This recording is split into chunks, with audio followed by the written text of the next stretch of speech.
Good day, everybody. My name is Kunle Shonaiki, reaching you live from NTA Lagos Network Center. Co-hosting with me is John Kwesi, also known as LG. And this is Auto Medics. Good morning, John. Welcome, viewers. Good morning to you, sir. Who is Auto Medics? Alright, since this is the first episode of the program, Auto Medics is a household known for his abilities in vehicle maintenance and repairs, and we've been doing this for a very long time now.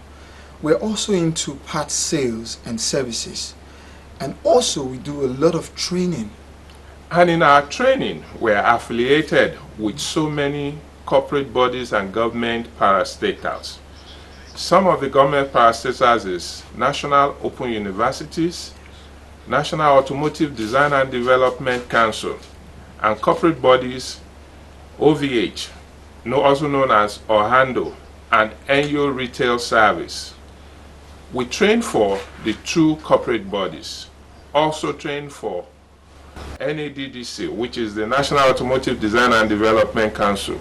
We're also a member of the Sector Skilled Council of the National Automotive Design and Development Council, and our affiliation with National Open University has to do with the area of certification.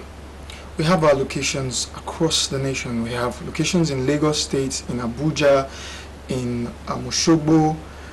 Here is a short background report on Auto Medics. Do enjoy it.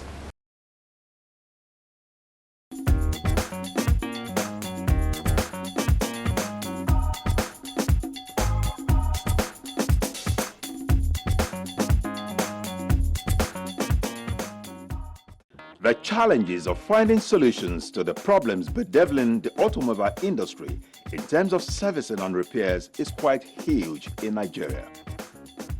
An average car owner today is faced with the task of sourcing and contracting a good, qualified and trusted automobile mechanic that will bring clear-cut solutions to their vehicle's faults. It is on this premise that Automedics Limited, one of the leading automechanical firms in Nigeria, is providing credible solutions in the area of automobile repairs and servicing. Automedics Limited, with workshops that can boast of various state-of-the-art equipment in auto repairs, are located off Ilupeju Bypass beside Crystal Estate, Agege Motor Road, Ilupeju. Automedics Limited is also located at 55 Ekotu Idimo Road off Ile-Epo bus stop. These two state-of-the-art mechanical workshops run an integrated services in automobile engine repairs, vehicle maintenance, oven-baked automobile painting, car alignment, general bodywork and other services as may be required by the customer. Here we train mechanics, we train those who are lettered. You don't need to be a mechanic, for example, to be trained here. Some of our instructors were graduates of industrial chemistry, some were graduates of history and industrial relations, but today are good, very, very good mechanics. At the risk of sounding immodest, I would say this is about the best auto repair and training workshop in the whole of Nigeria. This top-notch auto repair brand have in its kitty latest equipment like launch scanner, 4-pole alignments, 2-pole alignments, balancing machine to mention a few. I run a diagnostic on the car like to dictate the problem at which the car came in, and the machine I used in doing that is called Launch Scanner Launch 5. It's going to tell you directly what is wrong with the car, and you know exactly where to go from. It's not a situation where you go and start beating around the bush as to dictate a fault. An equipment that makes work easier in the workshop. It is called a lift. It's a 2-pole lift though. So it helps you take the car up, like when you need to walk under your car, like your suspension and some other aspects. So it lifts the car up for you to be like gain easy access under the car.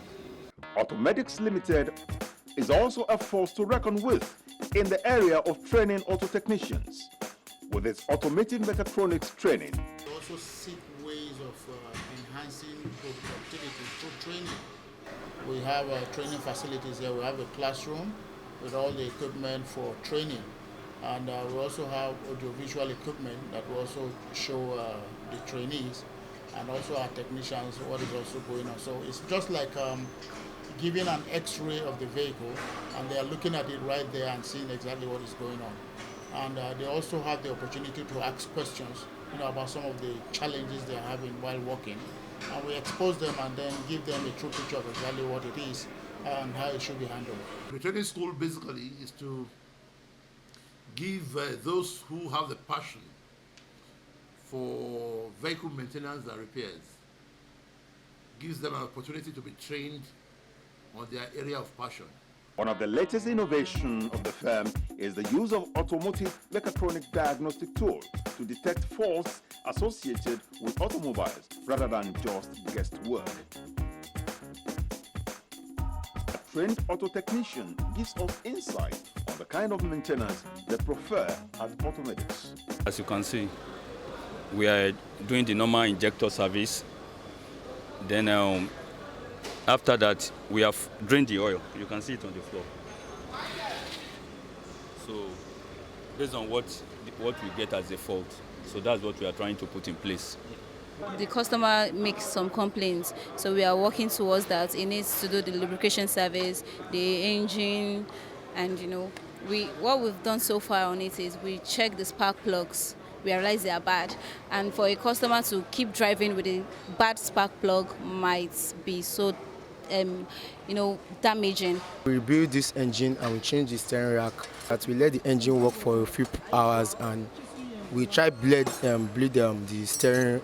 So we found out the steering rack was making some noise and it was shaking, and we found out it was the bushing that was shaking. So we tried changing the bushing. Instead of removing the steering rack again, we remove the shaft and we drop the axle. That would be very easier than removing the steering rack again. Automedics Limited is poised to bring solutions to customers' vehicle challenges by providing qualitative customer satisfaction. Automedics is a company where we tackle major car issues, and from records you can see that several cars that have been condemned, not working, have been brought to us, and by the grace of God, with the help of the modern technology, we've been able to sort them out and provide solutions to them. Automedics, the best hand on your automobile and a place where the most complex mechanical problems can be solved easily. A visit will certainly convince you. We do various engine overhauls here, and traditionally there are a lot of mechanics who don't do engine overhauls because of the technicalities involved with modern engines. But you know what, because some engines have been abused and overused because of bad lubrication service and all that, you have sludge building up in the engine. So when we take off engine from the vehicle, we first immerse all the parts inside a solvent that stays there about 24 to 48 hours to ensure that every carbon deposit and sludge is taken away before we start the process of reassembly again. So by the time we're done, it's like you having a brand new engine. You can see some of the ones we have done, some of them on the ground, not fully assembled though, but you can see from the appearance that they look very clean. And that gives you the assurance that when an engine is overhauled, it's even better than buying a used engine that you don't know how bad it's been used. So that is the quality assurance that we give you when we do an engine overhaul for you. Strong communication skills, good diagnostic skills, problem-solving skills, solid work ethics, strong technical aptitude, and up-to-date technology. Watch Automedics on your reach-out station as we provide clear-cut solutions to your automobile problems. Automedics, showing every Wednesday at 11:30 a.m. with a repeat broadcast at 11:30 a.m. on Saturdays. Automedics, the best hands on your automobile. Welcome back. Our topic for today is actually on symptoms of a vehicle with a bad suspension. And we're going to be discussing that. And while we discuss that, we'll also take two car questions, two car issues. We'll discuss those ones as well before we call the show a wrap this morning. And some of the questions we have here today, one is from a gentleman named Onimo Samuel Ofuji. It says, "Dear Automedics crew, the temperature gauge of my Underpilot 2006 fluctuates from the cold region and back into the hot region and back while in traffic hold up. I also noticed the fan still running even after I turn off the engine and remove the key from the ignition. Kindly advise on possible causes and solutions." Typically, with this kind of problem, I would expect that you probably have your check engine lamp on. If you don't have your check engine lamp on, it's because the sensor is primarily away from the computer. It just controls the fan, and now it's mixing up with the temperature of the vehicle. If you have the check engine lamp on, the first thing you would want to do is run a scan, a diagnostic scan, to see if you have any error pointing to the coolant temperature sensor. If you don't have any error, get your technician to check the wiring for the coolant temperature sensor. He did complain that the fan will still be running after turning off the engine, which is an indication that the car is overheating excessively, because for the fan to be running, that means the coolant temperature sensor is still picking up the signal from the sensor that this engine is still hot. But let's not forget something. It could be that the sensor is bad and is actually giving a false signal, or somebody has tampered with it. Exactly. Okay, let's look at the second questions. This one is from Elias Abe Makinde. It says, "I drive a Honda CR-V. Have problem with the movement, especially when the speed get to 80 km/h. It keeps dropping speed. I had to force the throttle cable, then it will pick and speed well. What could be the problem?" Mind you, it didn't give us the year of the vehicle. It just told us it's a CR-V, but we don't know the year, so we don't know how electronic it is or how backfire it is. It is. Well, typically, seeing that it's a CR-V and it has a symptom already, I think we'll approach the question based on the symptom. Based on your symptom, you try to accelerate, you get up to 80 and you try to push the car more and it's withdrawing back. Some of the items you need to check here, some of the areas you need to call your mechanic's attention to would be, first, do you have the check engine lamp on? If you do, run a scan. That would isolate the area of the vehicle where the mechanic needs to focus on. If you don't have the check engine lamp on, your mechanic can also do some basic checks. Checks the spark plug. In this case, we can't really say it has to do with the transmission, because being a Honda, if it's a transmission issue, the D light will also be flashing. Which is something you will notice with the engine. Yes. So what it needs to be dealing with is actually with the engine. Things concerning your engine are what you need to deal with. You need to check the fuel pump pressure. I'm not saying go and start replacing. What we're saying here is let them be inspected. Inspect the fuel pump pressure, inspect the spark plug especially. Sometimes you can have worn out spark plugs that will not allow the car to build more power when it gets to a certain distance. So, and in a way, it kind of help us in a way by the way he explain the symptoms to us. Okay. Yes, you are going in the area of the fuel pump, because he said when he accelerates, it will flood the accelerator down and the car will not move past, which is an indication is asking for more fuel, but the engine is not getting that fuel. And for you to get the power you need, you need that fuel. Then two more things I need to mention here. I have actually had experiences with a case where the air filter was bad, and because enough air wasn't coming into the engine, which could be a part of the problem. That's one. Then also there is also cases where the exhaust is partially blocked, the catalytic converter is clogged up, and you wouldn't be able to get enough power. So some of all these areas we just mentioned, you can call your mechanic's attention. All you to just take in is proper diagnosis. And the best way to do this diagnosis is running a scan, because a scan will hone in on the area of the engine that needs to be addressed. Yes, it might be getting codes on the O2 sensors, but the O2 sensor is actually reporting what's with the catalyst. So is, most of them will just go ahead and replace the O2 sensor, whereas that's not what the problem.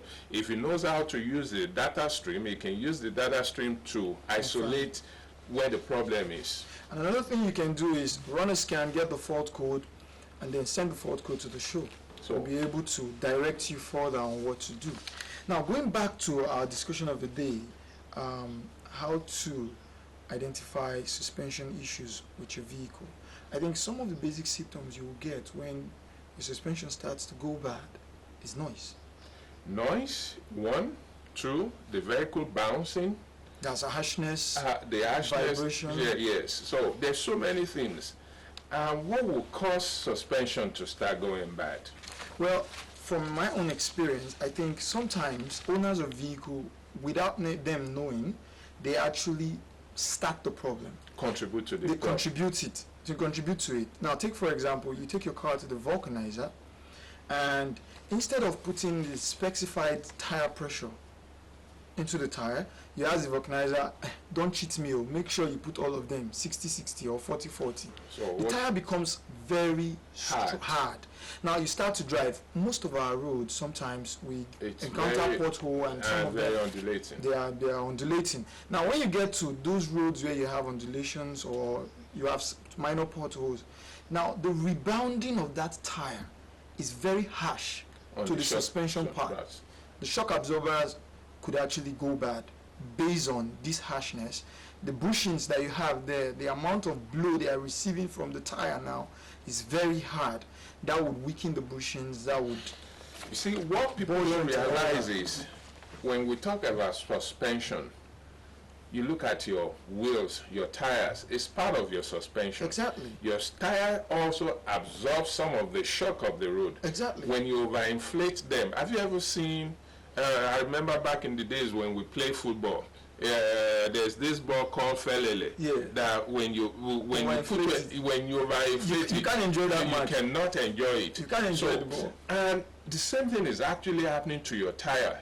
And what people don't realize is when you overinflate, chances of you damaging the tire is bad, because when the inflation is too much, it stretches the cord inside the tire. Yeah. And when you break the cord, the tire gets twisted, which will affect your suspension, because that's when you start seeing The movements of the vehicle will change. vehicle when you're driving, you notice some wobbly a kind of Movement. situation in Yes. the vehicle moving, and these are all things that contribute.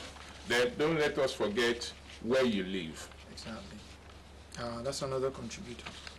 When it comes to suspension going bad, if you live in an area where the roads are not very good, and you get a car, for instance, and you didn't check for, okay, since the roads are not good, I think I need an SUV, a vehicle that is high enough to move around. If you get a car, I think the whole underneath of the vehicle, you would damage a lot of things there before you realize that that vehicle is not actually suited for that environment. Well, you see, I used to call Nigerian roads more or less off-road, that most of us should be driving off-road vehicles, because even our major highways has a lot of potholes. And when you enter some of these potholes, the shocks that it sends or transmits to some of these, you can easily break a boat, you can easily bend your chassis, you can deploy your airbag, most especially when your suspensions are not good. You see some people, they will say they will be driving, and all of a sudden they enter a pothole, their airbag deploy. Yeah. The airbag is there to protect you, but also there are some sensors on the chassis of the vehicle that monitors the force, the impact. And when you enter a pothole, if your suspension is not good and the impact affects the way the body hits, it touches each other, more or less you have a ball joint that's bad, or you have some bushing that's bad. Yeah. The impact could trigger the airbag to also because deploy. the sound will be too loud, and Yeah. it could just trigger the airbag to deploy. And also, let's not forget this, when you have worn out suspension, the best thing you do is not start selecting, okay, this one is nearly worn, because the minute you start to say this bushing has just several cuts and this one is totally worn out, let me change the one that is totally worn out with a new one and leave the one that is partially worn out. It's like trying to put in a new battery and an old battery. You see, that will not work. It will not work, because the both of them will go bad very early. And apart from that, you're even wasting money by doing that. And you know, another thing people will do, which is very common within our technicians out there, is they will say, oh, I would rather you buy a Tokumbo. When you're buying a used part, this is a part that's been used. in another vehicle, you don't know the condition, you don't know how long this part. And more so when this parts come into Nigeria, it sits on a shelf somewhere. While it's sitting on a shelf, there's rust, but you have all this sea moisture that's already sitting on it. It's going to create this rust. So when you're buying parts, you better, almost especially when you're buying suspension parts, buy a genuine, brand new part. Yes, are there substandard parts out there? Yes, a lot. But if you go to the right place, it might be expensive, but you will get the right part. And it's better you change the right part with a new part and get what is worth it, that your vehicle will be sound and back on the road in no time. And then something else you need to frequently do, which is suspension. When you start to drive and you perceive harshness, or vibration and all that, I think it's best you get to your mechanic early, have him inspect what and what. Sometimes it could just be a loose part that needs to be tightened back properly. But if you keep driving it around with the loose part that is not tightened properly, it will end up damaging the part because it's not torqued to the right position, specification, right specification, and then at the end of the day you have that part damaged instead of torquing it properly. So from time to time you can take your car in for suspension check, where they check the conditions of those parts, and at the end of the day, if there is none bad, it can give you a safe bill, like everything is okay. Since time is not on our side, we'll soon be rounding up. Let me just quickly add this. You know, a lot of people go to the tire and wheel center where they get their alignments done or balancing done. Anytime you go to any of these locations, you want to ask the technicians to check your suspension, because the vehicle is going to be raised up anyway. Yes. And when you notice that some of these parts is not good or it's bad, you're better off not doing anything on doing the balancing or the alignment until that particular part that's bad on your suspension is taken care of. Because if you're doing alignment or balancing, you're just wasting money. Because they will tell you it's right. Immediately you get back on the road, because those parts are bad, it goes bad again. It goes bad again. And this is where we're going to be wrapping up the show for today. What I would like to tell you guys is, it's always good to have your vehicle maintained. You don't want your vehicle to park you on the side of the road. Just like you eat and go to the doctor, your vehicle also needs a medical checkup, which is us at Automedics or any other mechanic that's out there. I would say it's cheaper to maintain your vehicle than to eventually have a breakdown. Yeah. Thank you for watching.